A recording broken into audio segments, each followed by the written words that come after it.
Welcome to the Sales Acceleration Show. My name is Michael Humblet and I'm the founder of Chaomatic.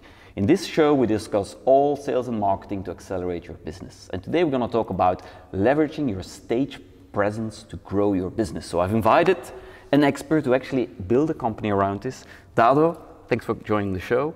So tell our viewers, what do you do? Thanks for having me, Michael. It's an honor to be here. So I'm a co-founder at Duval Union Consulting.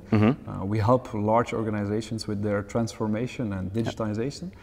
Next to that, I'm also the co-founder of Social Cedar, which is an employee advocacy platform. And I'm also the co-founder of Speakersbase, which is basically a marketplace for speakers and event organizers to find each other and also for speakers to present themselves to the world. I by accidentally found it originally a while ago and I loved it in an instant because you don't find anything like that specifically for speakers. So where did the idea come from? It's a very good observation. Basically it happened by coincidence. I was watching Twitter and there was a tweet from a lady saying, I'm looking for a speaker in data analytics and preferably a woman. And then I was asking myself... Really the other side. The other side. Yeah. So I get this question a lot if I'm on stage, and probably you as well. Do you know a speaker in that domain, somebody you can recommend and so forth? And there is apparently not really a platform where you can search for good speakers. I agree. And the result is that you always end up with the usual suspects. So that's when I thought maybe we can create a platform out of this. So I did a quick research. And indeed, I didn't find really a good platform that filled in the needs of the speakers and the need of the event organizers. So we decided to create it, so that's how it happened. And when is that? That's a while, it's been a while? It's now, I would say, 2 years ago where we started with the idea. I think really 1 year when we started the operations. So we are a small team right now. We are 4 co-founders. And we have 2 people helping us with the growth hacking, the marketing, the content creation. You're in digital marketing also, so growth hacking, technical marketeers, and scaling the shit out of it. Scaling it, but it's really important because you start really with nothing, so you have to have both sides. You need speakers and you need event organizers. So it really only becomes valuable when you have both sides of the marketplace. So that was the challenge in the first instance. So one of the things, by the way, which is an absolute, because I help a lot of companies with their product. One of the things you guys do really good is when you make an account, you actually see how many people watch you. For some reason, people like it. I like it, Mr. Acquisition. And one of the things, sometimes when I just jump like 2 views, it looks like I've jumped in the graph so massively, and I thought some smart guy has built this because I'm like, that's really nice. Just telling you, I really love it. Thanks for the feedback. Why let's take it a step back. Why should I, when I'm a founder or I'm in business, why should I be on stage? Why should I do it? Why should I be on the platform? It's a very good question. For me, it's really a new form of marketing. And what I see a lot of speakers doing when they represent their company on stage is they tell about the products and the services of that company. Whereas what I believe is that you need to create value up front. And I think creating a kind of thought leadership is a new style of marketing, especially B2B. So that's why I think more people should be on stage, but they also need to tell a different story. And I think we need to avoid to directly bombard people with our end product or end service, but really think about how can you create real value for your audience, which is nothing new, but speakers always fall into that same trap. So they immediately want to push the message down the throat. Close the business. You have 100, indeed, you have 100 people in the audience, so you want to all make sure that they understand what you do and what you can sell them. But basically it works the reverse. So I think if you can provide value, and so by creating Speakersbase, we hope that speakers not only get deals, but that they also have a way of making themselves an expert, creating thought leadership, showing their expertise domains and so forth. So that's really the angle. It's creating thought leadership as a promise. Because I fully agree. I believe that for me, being on stage, it's not only about attention, but it's especially about trust. And if you focus on trust, eventually you will get sales. I think, because I'm a sales guy and I believe not selling is a new sales. So basically you just have to go way broader, talk about it, and then eventually get people to buy in, and then you get the leverage to do whatever you want. 100%. In essence, right? But I've seen a lot of bad speakers, and I really sometimes I go angry because it's like you're wasting my time. You're a thief. I mean, I'm really bad. Maybe I had too many trainings like you. I've seen you on stage. You nail it because it's an inspirational story. It's a very good point, and that's another thing that we hopefully can derive from Speakersbase is a kind of community feedback where speakers are checked by the market. You can read reviews, you can see how people recommend these speakers. Are you going to go like the scoring? Yeah, indeed. The Uber app, 5 stars. This speaker. The booking.com for speakers. That's basically what we really want to become. That's the North Star. And Europe, worldwide. I think we need to start by focusing on Europe, because otherwise we're shooting too broad. But the end game, of course, is to scale it globally. We already have speakers from 55 countries right now. But I would say that the main database is now oriented in the Benelux and Europe. But of course, we have the ambition to grow it. And I think we have a real shot if we can keep up the growth and the acquisition. Also retention, by the way. So we've seen that we managed to build the flywheel in creating new influx of speakers, but it's also a matter of keeping them on board and showing them value while they're a part of Speakersbase. So that's our real challenge now. So if I jump, let's make this very pragmatic, right? Because we both like to be on stage. We know we need to be on stage. Is there a way to, by the way, we have not prepared these questions, so it's good because I'm just curious to see how you're going to react on these ones. We just try to wing it. Yeah. So is there a way to hack it? How do you get on the stage? I think the way to hack it is to brand yourself online. I think there are a lot of channels that you can use. There are blogs, there is Instagram, there is YouTube, things like we are doing right now. So I think as a speaker, you just need to start with small audiences. And what I've seen during my career, and probably you as well, is that you start in small audiences, then there is somebody in that room that liked what you said, they invite you to a bigger stage, and then again to a bigger stage, and that's how the ball starts rolling. But I think the very first seed is personal branding. And I think even when you're a speaker and you're kind of successful in your country, or you're getting the targets that you're wishing for, is that you need to keep working on personal branding. Because it's really a rotating market. People are looking for different stories, new insights. So I see a lot of speakers come and go, and I feel as well for myself, you constantly need to reinvent yourself and keep working on your personal branding. The other question is very pragmatic. That's something I struggle sometimes with. Is you build a story, takes a lot of time to get the story really nice, it works, and then you realize, well, I've done it 2-3 times. I might need to change it, so you have to really keep changing and doing. That's a tough one. Any advice there? And you have to kill your darlings, right? So you know what jokes work, you know which slides work well, so it's very difficult. At one point you don't want to change your story because you know that it's a successful thing, you don't want to change the winning team. And it's a lot of work to get it really right. I mean, there are a lot of nice slides, there's a lot of good stories, but to be really good, that's a tough one. And I think it's also a matter of practice, even if you think that you reached a stage where you're successful in speaking, meaning that you need to test or have test audiences. So I still go to high schools or universities where I try to change a bit my story and to see how people react. It's like the stand-up comedians, because for me they're the ultimate form of if you can make people laugh, that's the ultimate form. That's the best, right? So then you really struck a chord. But what I see is that students are most of the times really the most harsh audience, because they're not there for you. Basically, they're bored to death. They're bored to death. So you're the next one in the row. Especially as an outsider, they already try to see how they can bring you down. So you really have to bring something valuable. And for me, that's the ideal testing ground to see what things work and what I have to adapt. I was at university and I had to do this speech on sales. And sales is a difficult one because for a lot it's dirty, or they look at the Wolf of Wall Street. And I do this speech to 150 students and I see them all fiddling on everything. And I get really excited and start. And then when I end, the room is completely quiet, staring at me, and I'm thinking, man, I messed up this thing like that. And then afterwards, I got so many emails. So I never thought you can really misinterpret the reaction of an audience. Because if I did the same thing to a more, let's say, B2B strong audience, there would have been a lot more reaction. Very weird for me to figure out the non-verbal thing. The one thing that works, the pictures of the slide. Yeah, for sure. For me, that you know it's a good slide. That's why you never say in the beginning you get the slides, right? Never say that. See what the people do, and then at the end you can say, I'm going to send you the slides. And I think you also need to use these slides on social media. So the small snippets that you get out of your presentations, the quotes that you use, the jokes that you use are typically things that you can share online. So let me ask some tougher questions. One, would you share every slide, or would you be careful because you are also a consultant, right? We live from the money our customers pay. Will you share everything, or will you sometimes hold back? It's a tough one. By default, share everything. So we never hold back unless there is a case of a client and it's the client holding us back. So you're saying nicer slides, share, although you know people are going to copy and do everything they want. Yes, and what we've seen before. So we see indeed that people copy our exactly. slides. So but I think it's the name of the game. And on the reverse, I would say by sharing our slides, we see that people actually come to us to book us for a speech. Yeah. So even if people have seen the slides before or have seen them from another event, even then they use it as a kind of trigger to bring you to their event. So I don't really see any downside from sharing everything.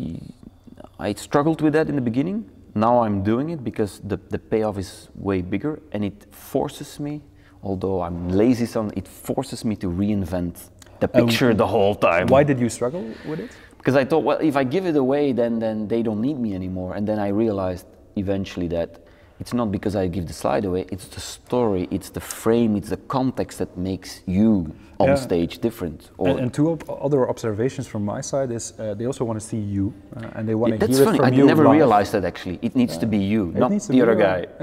It's really the story that comes from out of your mouth. And the other thing is, I would say that even if you look at the music, the music industry, if you book a band, you can hear the music before and afterwards. So you want to be part of the experience. And I think the experience is the thing that people pay the money for. So we need to work more on the experience actually. That's the one thing I'm actually missing in a lot of cases, except in the really big ones. I miss this, I call it the Hollywoodian show effect. A bit of show, a bit of noise, a bit of, and it's hard to do in smaller rooms, but I really, each time I'm thinking I should set up a show, it would be that experience, people love it. Jasna Rock is doing that really well, that's a real show, right? And that's something you guys should train people on, how to build a show. Yeah, but your point is very valuable, and that's a struggle I had. What is the level of entertainment and information? And what I feel is you need to combine both. So either it becomes a comedian show, or it becomes too boring. And what I see, if people come to a conference, or it's an in-company event with a lot of people, you need a kind of balance between entertainment and information. So if you go all the way on entertainment, people of course don't take away anything. But if you go all in on information alone, then people easily get bored. So it's really finding the balance between those both. Another tough one is the level of energy. I think in the beginning I overdid it completely because I thought I'm on stage, I need to be the big guy, and of course sales, so I was really proud, shouting a lot, doing all the stuff, and I was destroyed, right? I got off the stage and you could like that. So is there any advice there? Where do you go? Keep it, you can't be lower than the audience, right? That's simple because it gets boring. Yeah, true. For me, you have the tone of voice and the energy, but what I really believe in is personal stories. So I always try to relate my content to my personal, either family history or things I'm doing in my businesses and so forth. And connecting back to Speakersbase, I think that's really an opportunity for speakers as well to share a bit the life behind the scenes, not the rock star life or whatever, but really the personal you. So who are you behind this? It's the whole social strategy almost. It's the whole social strategy, and people really connect with Michael or with Dado based on not just the information we provide, but also our backstory and the lives that we. I once made a movie just before I went on stage 2 years ago when I was starting to do this a lot. And I was so nervous, and I said, tape me while I'll talk about nerves. Guys, I'm about to go on stage, and you see me going like that. And it was like the real stuff, and then I agree. I think that works. Okay, another one. Money. Okay. When you ask money for it, when not? Because at the end of the day, Speakersbase also, they exist with some type of revenue. I'm wondering, I find it a hard balance when you charge money for the speech or not. For me, it's really very ad hoc. So I have a price, and I assume you have a price as well. It's millions. It's of course zillions. So of course we have a price, and the only reason why I set a budget at one point is to make a difference between what types of events I would do and which ones not. So in the beginning, I did a lot of speeches for free, and then it was a small budget, and then the budget increased over time. But I still do a lot of things completely for free or for a lower budget. So it and the really reason why on, would you do that? So it's either because I believe in the setup of the organization or the value it brings apart from business and commercial stuff, or it's because the audience that I'm facing is super interesting for me, and I don't want to have the full budget up front. The third one, I would add one to that, scale. If somebody really is going to record, then you really say scale. And sometimes I just do it because experience. I want to talk for like a large crowd, and then I think, let's just do it. But I agree. Also, the question is, where can you make then, because I have a lot of people asking me, where do you make the money? Is it on the large stages, which is hard to get to, or is it more the corporates that will invite you to come and speak? Is there must be a difference? I think you can make money on both. I think the corporate side is of course more logical, because typically events have a lot of speakers, their budgets are often limited, or they have some big budgets for really big speakers that have to attract the audiences. I heard a lot of events, I didn't realize, a lot of events, even if they're like 20, 30 speakers, it's only a few speakers they pay a lot of money to, and the rest is all free. Or they have paid to be on stage because they have a booth somewhere. I didn't realize that, so I was running around very naive thinking, hey, look at this, but actually... Which for me, basically for events is killing them. There are a lot of events that I used to like before and that are now full of speakers that are paying to be on stage, which is completely killing the vibe and the energy. People are disappointed after these events, so I think they need to rethink their business. Because those people want to sell. Yeah, of course. And then it becomes completely messed up. For me, it's a good point. I think it's not a problem that a speaker is paying to be on stage, but then he needs to bring value, or she needs to bring value. And now you end up indeed with these speakers who just want to push their product. Yeah, and then we go... and then everybody is... really, dude? And it's at big events, so it's not happening in small events, it's really at the biggest events around tech or marketing. The one I was most disappointed was last year on the Next Web. Massive stage, really cool audience, lots of cool stuff happening, and then suddenly IBM Watson came on stage, and I thought this is like one of the coolest stories you can bring. And it was like a classic pitch of IBM. 15 years ago, I was just brought back to an account manager role when I did really start, and the guy was talking about us, blah, blah, blah, and I just said, I go have beers. I had the same experience. I saw half room walking out.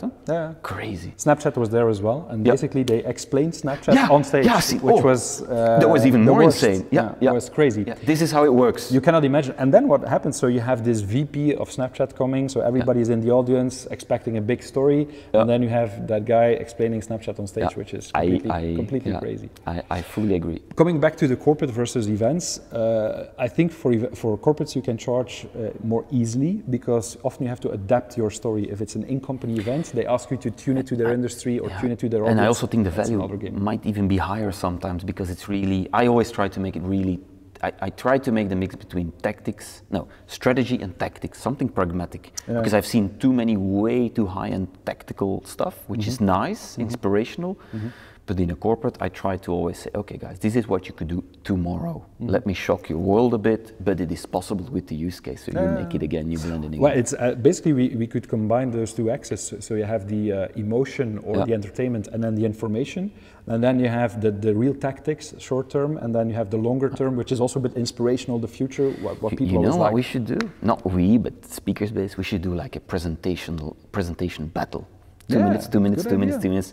Let's get a prize, happen, something like that, tape it, get Peter on there, that would be really cool. Just crazy idea here. But if we can achieve that with Speakersbase, that we, let's say, higher the quality of the speakers, that more people are on stage on different topics and not always the usual suspects, and that events are becoming bigger, that would be a great achievement. So, some final, last advice for somebody that wants to get on stage?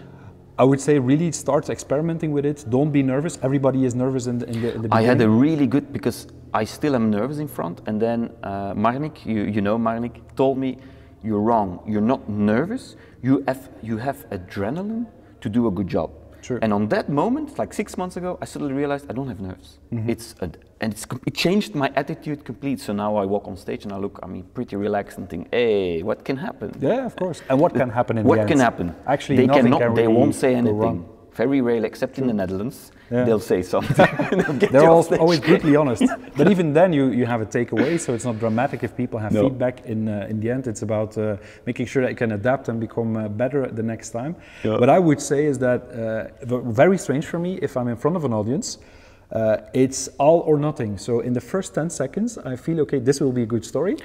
Or not. And it's very strange because you have, let's say, 100 people in the room, so they act as one. And that's for me a very interesting and I feel very insight. quickly like you do the first joke or something, sometimes you know, no, this crowd is not going to move, and sometimes it almost becomes stand-up comedy because they're laughing and they're playing, and those are the really, really fun parts, and suddenly time is gone. That's important. And what we, in terms of last advice, what we really live by at Duval Union, but what I live by at speaking is take yourself that serious, but not serious at all. Yeah. And you see that a lot of speakers come on stage with a very professor-like attitude, and I think people are just there to learn something from you, but you don't have to be the professor or the smartest kid in the room. Just don't be too serious.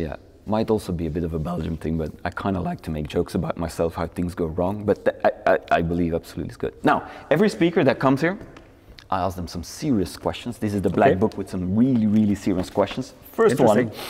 Interesting, yeah, now you're curious, right? So you see all these kids drawing. I'm not nervous, I have adrenaline. True. So where do you get inspired? Where do you go to not energize, but where do you go to read, see websites? Where do you go to? Well, honestly, so I read a lot of blogs that probably a lot of people that watch this show know, so TechCrunch, The Next Web, Venture Beat, and so forth. I read a lot of books. I'm now reading the book of Reid Hoffman, Blitzscaling, which is very, very interesting. You just recently wrote a book, by the way, we should mention it. What's the name? And it's where called can we find Blitzscaling. No, the book you've written yourself. My book? Okay, so I wrote a book together with Omar Mohout on the topic of corporate venturing. Because we'll put the link in the description. Fantastic. We believe that bigger organizations should work together with the outside world, especially with startups and scale-ups around them, to really reinvent themselves. So we compare it with the mothership and speedboats. So the big mothership should work with smaller speedboats. And that's really the topic of the book. That's for next show.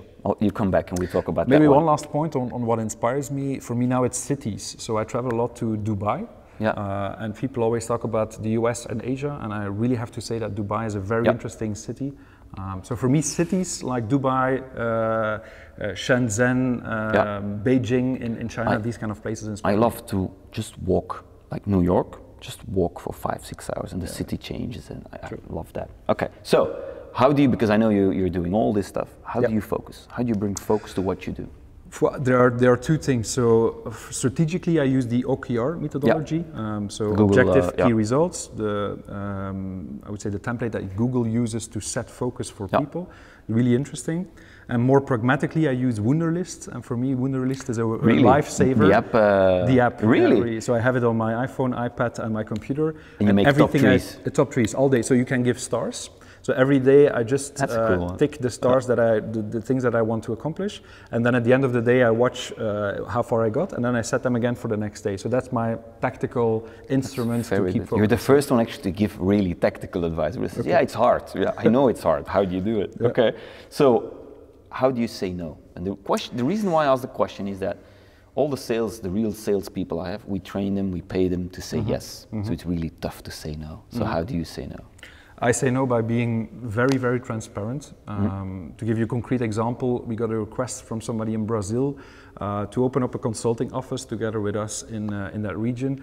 For us, it's really out of scope. But what I think if you say no to such a person is to really define why you say no and be very brutally honest about the real why. So don't try to cover it up to send them away, but really be very honest. For us, it's okay, we are going to lose money, and we cannot afford to lose money at this stage, so we are not able to do this. Yeah, that's hard to say too. It's hard to say, but people really, I would say, respect the fact that you say no with a clear reason why. Yeah.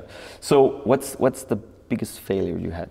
The mistake you wouldn't want to do ever again? Well, I thought it was a super interesting question, and I think my biggest mistake is I really have entrepreneurial DNA, but it only came to fruition when I was leaving high school. So my first years at school, I was very lazy. I really spent a lot of time on things that were not really valuable. So in hindsight, I have the feeling that I lost a bit of time during my younger years. I should have started earlier. So I'm not the typical entrepreneur that started when he was 7 years old, and then so whatever. So I really started at a late stage, and that's something that I regret, I would say. On the other hand, life is life, and it's all serendipity, so it is what it is. Good. Where can people learn about you or the companies? Where should they go? So they can go to our website, www.duvaluneconsulting.com. And I would say for the more personal stuff, Instagram. So I'm on Instagram at Dado Van Peteghem. So you can follow me there to Speakersbase. And Speakersbase, of course. Yeah, .com, .be? Speakersbase.com. .com. Okay. And I would invite people who want to start learning how to do speeches or who want to start their speaker career to become part of Speakersbase. And if we can be of any help, please let us know. Okay, perfect. Dado, thanks for joining the show. Thanks a lot. It was really fun. Thank you. So if you want to see a lot more of these shows, just subscribe. If you like what you've seen today, give it a thumbs up, and I see you in the next show. Thank you for watching.